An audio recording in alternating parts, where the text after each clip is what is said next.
Hello, my friends, and welcome back. Thank you very much for being with me again today. Good news. That's a good news for some and a bad news for some others. Why? It's good news because Israel revises down a death toll from October 7 attack to about 1,200 from 1,400. That's the good news because that means less people perished. That's good news. Now, the bad news is that the mass media now has to turn around. They've been working so hard each and every article when they discuss whatever subject about Hamas or children, Palestinian children dying over there and hospitals being blown up and so on. Almost always at the beginning, they tell us how many died on the Israel side. And I know it by heart already, as I know the 6 million figure. Now I know it's 1,400. But now they have to reprogram that into us to remember that it was 1,200 or about. We'll find out. Now, how many Palestinians died? Well, it's going to be like about, and we don't know yet. Like, for instance, how many homosexuals were killed by the Nazis? Do you know? I bet you don't. The same thing with how many gypsies were killed by the Nazis or by some political enemies, communists in the concentration camps, together with the Jews, unfortunately. But you don't know that. You don't know that. I am 99.99999% certain. All right. So now the new figure you gotta program your head is 1,200. I'm not trying to mock this. It's a tragedy. 1,200 people killed by these guys. It's a tragedy. I'm pretty sure that those were mostly civilians, not military, even though they are humans too, aren't they? But it's a difference between a civilian and a military to a certain extent. Anyway, why? That's how we decided by convention, we humans. Geneva Convention and all that. So let me show you this one. The Hill. So that's a good media outlet. Is not like Sputnik or, I don't know, Al Jazeera or Al Mayadeen or something that say, wait. Okay? Israel revises down death toll from October 7 attack to about 1,200. The Israeli government has dropped the death toll from Hamas surprise attack that sparked the war in the region. 1,200 down 200 from the 1,400 originally estimated. It was never estimated. I mean, read the articles and they tell you this. Anyway, the point is they're going to work hard on a different figure now. The spokesperson for Israel Foreign Minister Lior Hayat told Reuters that Agence France Presse in a written statement that around 1,200 is the official number of victims of the October 7 massacre. According to Hayat, the figure was updated Thursday, but he did not provide justification for the death toll change. Well, if you, how should I put it? If you estimate this kind of figures here, that's dangerous. Because some people can say, well, next time when you say something, I'm not going to buy it. I'm going to wait until you actually tell us how many. And they still, in this one, said that the estimate, they say about.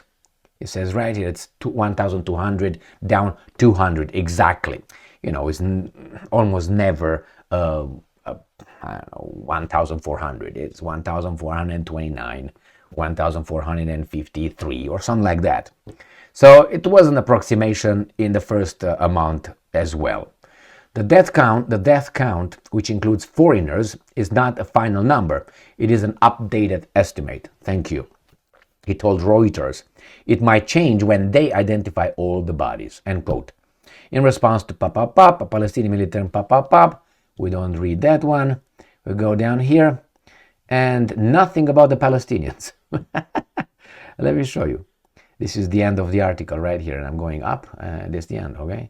Nothing about how many Palestinians, but if I just go right now on, there's the numbers over there. If I go now in, let's say, Yahoo, and I pick whatever article I want over there, regarding whatever Palestinians did this or did, you're going to always, almost always, I would say, I don't want to say always, but I don't think I found an article where they didn't mention that first, that they put it in a context, but the context for these guys start with year zero. Their year zero is 7th of October 2023.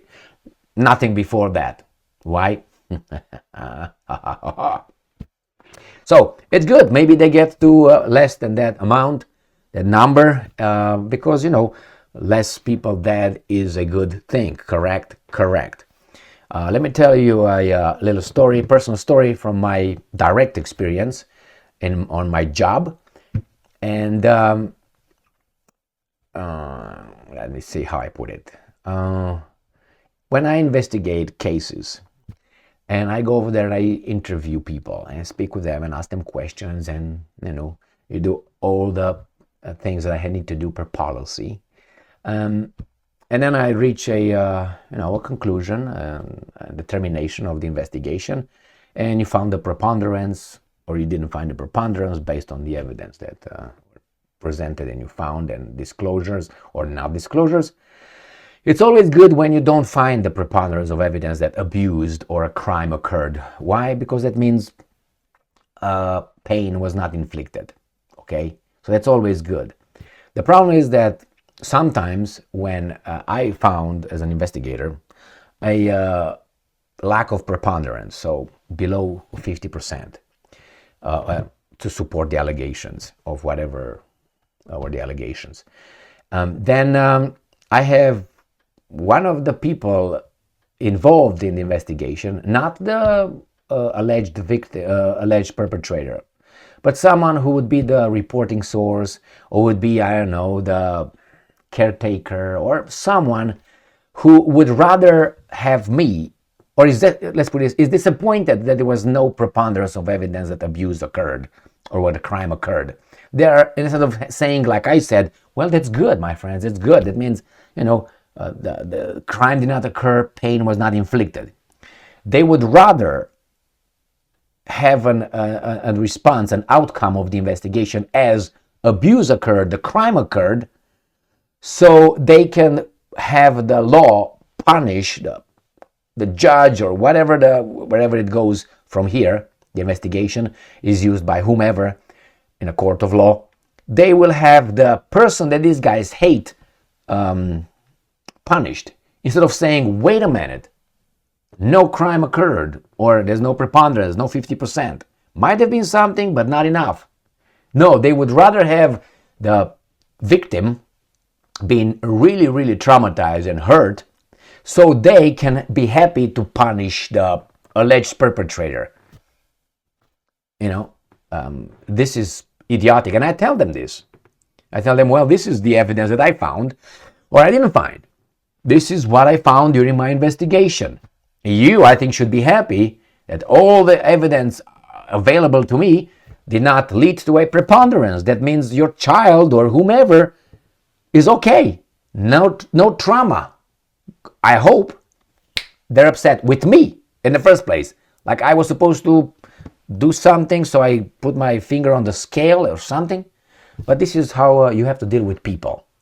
All right? So same here. I'm happy that is not around 1,400 and it's maybe 1,200, and maybe it's even less and less on both sides. Thank you very much for being with me again today. Stay strong, stay smart, look for the truth, and be just.